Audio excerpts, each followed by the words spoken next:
முதலமைச்சர் திமுகவுடைய தலைவர் நாங்கன்னு சொன்னது திமுக மட்டும் கிடையாது, புதிய திராவிட கழகம் போன்ற தோழமை கட்சிகளுடைய ஒத்துழைப்போடு அவங்களுடைய உணர்ச்சியோடு எழுச்சியோடு ஆளுநருடைய திமிரை நாங்க சேர்ந்து அடக்கி காட்டுவோம் அப்படின்னு நம்முடைய முதலமைச்சர் அவர்கள் சொன்னார். இதே மாதிரி 2 ஆண்டுகளுக்கு முன்பு இதே ஆளுநர் ஒன்று சொன்னார். திராவிடத்தை விமர்சித்து பேசினார். அப்பொழுது அண்ணா திராவிட முன்னேற்ற கழகத்துடைய பொதுச் செயலாளர் திரு எடப்பாடி பழனிசாமி அவர்கள் என்ன சொன்னார் தெரியுமா? பத்திரிகையாளர்கள் போய் கேட்டாங்க அவர்கிட்ட, ஆளுநர் இப்படி பேசிட்டாரு, திராவிடம்ங்கிற வார்த்தையை கொச்சப்படுத்தி பேசுறாருன்னு கேட்கும்பொழுது திரு எடப்பாடி பழனிசாமி அவர்கள் சொன்ன வார்த்தை, இதையெல்லாம் நீங்க என்கிட்ட கேட்கக்கூடாது, பெரிய அறிஞர்கள்ட்ட தான் கேட்கணும், திராவிடம் பத்திலாம் எனக்கு எதுவும் தெரியாதுன்னு சொன்னவர் தான் திரு எடப்பாடி பழனிசாமி அவர்கள். இவர் யார் தெரியுமா? தன்னுடைய கட்சியுடைய பெயர்ல திராவிடம்ங்கிற பெயரை வச்சுக்கிட்டு அதையே விட்டு கொடுத்தவர் தான் திரு எடப்பாடி பழனிசாமி அவர்கள். அந்த பெயரையே மறந்தவர் தான் திரு எடப்பாடி பழனிசாமி அவர்கள். திராவிடத்தை மட்டும் அவர் மறக்கல, இன்னும் சொல்ல போனா அவர் எம்ஜிஆரே மறந்துட்டாரு, பேரறிஞர் அண்ணாவே மறந்துட்டாரு. இப்போதைக்கு அவர் மனசுல முழுக்க முழுக்க நிறைஞ்சிருப்பது அண்ணாவோ எம்ஜிஆரோ மறைந்த முதலமைச்சர் ஜெயலலிதா அம்மையோட கிடையாது. அவர் மனசுல முழுக்க முழுக்க நிறைஞ்சிருக்கிறது வெறும் அமித்ஷா அவர்கள் மட்டும்தான். நாம யார் கூடயாவது போட்டி போடணும்னு நினைச்சோம்னா, யாரையாவது போட்டிக்கு அழைச்சோம்னா என்ன சொல்லுவோம்? வா மோதி பார்த்துடலாம், நீ பெரிய ஆளா இல்லை நான் பெரிய ஆளா, ஒரு கை பார்த்துடலாம் அப்படின்னு சவால் விடுவோம். நீ பெரிய அறிவாளியா நான் பெரிய அறிவாளியா, வா மோதி பார்த்துடலாம் அப்படின்னு சவால் விடுவோம். ஆனா இன்னைக்கு அதிமுகவில் என்ன நடக்குது? அமித்ஷாவுக்கு நீ சிறந்த அடிமையா, உன்னை விட நான் மிகச்சிறந்த அடிமையா அப்படின்ற போட்டி இன்னைக்கு அதிமுகவில் நடந்துகிட்டு இருக்கு. நான் தான் சிறந்த அடிமைன்னு திரு எடப்பாடி பழனிசாமி அவர்கள் 8 அடி பாஞ்சாருன்னா, அங்க இருக்கக்கூடிய இன்னும் சிலர் இல்ல உன்னை விட நான் மிகச்சிறந்த அடிமைன்னு 16 அடி பாய்வதற்கு தயாராக இருக்கிறாங்க. வங்கிகள் எடுத்துக்கிட்டீங்கன்னா ஒரு சின்ன உதாரணத்தை சொல்றேன். பேங்க் எடுத்துக்கிட்டீங்கன்னா அதுல நிறைய பிரான்ச்சஸ் இருக்கும், கிளைகள்.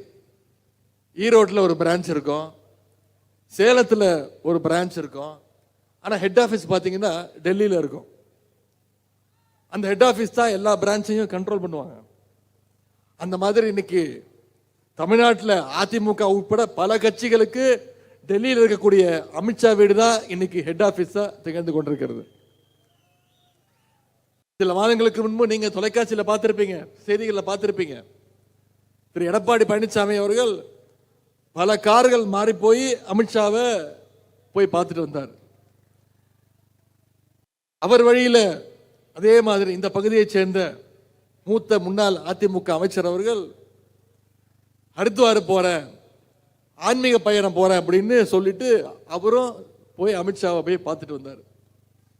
பார்த்துட்டு வந்த கையோட அவருடைய பர்மிஷன் வாங்கி அவருடைய ஆலோசனைப்படி இன்னைக்கு இன்னொரு கட்சியில் போய் அவர் சேர்ந்துட்டாரு.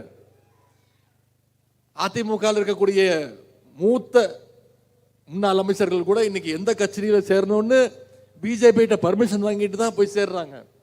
அந்த அளவுக்கு ஹெட் ஆபீஸ் அவங்களை கண்ட்ரோல் பண்ணி வச்சிருக்கு.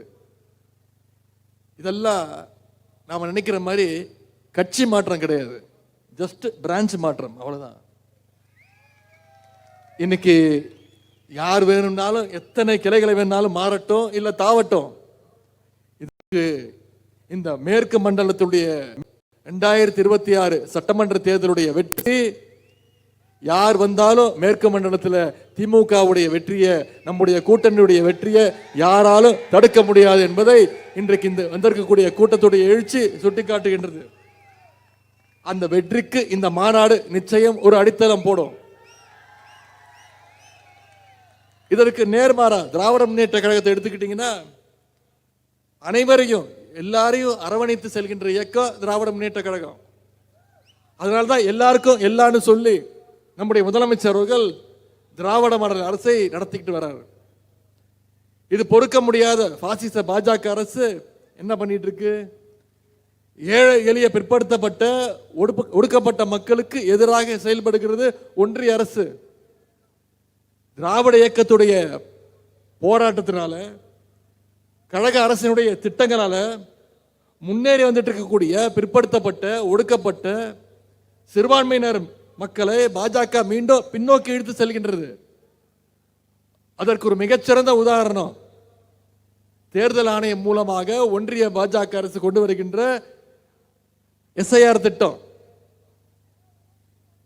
திமுகவுக்கு ஆதரவாக இருக்கக்கூடிய பிற்படுத்தப்பட்ட சிறுபான்மையினர் மக்களுடைய வாக்குரிமையை பறிக்க பார்க்கிறாங்க.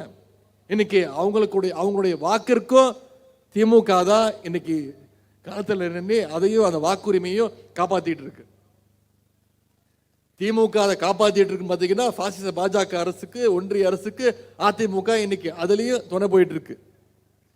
இப்படிப்பட்ட ஒரு அரசியல் சூழ்நிலை தான் இன்னைக்கு வெள்ளட்டும் சமூக நீதி என்ற தலைப்பில் ஒரு கொள்கை பூர்வமான ஒரு மாநாட்டை இங்க நடத்தி காட்டியிருக்கீங்க. இங்க நான் முக்கியமா ஒரு விஷயத்தை உங்களோட பகிர்ந்துக்கணும். திராவிட முன்னேற்ற கழகம்னு சொன்னாலே அது சமூக நீதி இயக்கம் தான். தமிழ்நாட்டில் பிற்படுத்தப்பட்ட ஒடுக்கப்பட்ட சமுதாயங்களுக்கான இடஒதுக்கீட்டை உயர்த்தியது திராவிட முன்னேற்ற கழகம் கலைஞர் ஆட்சியில்.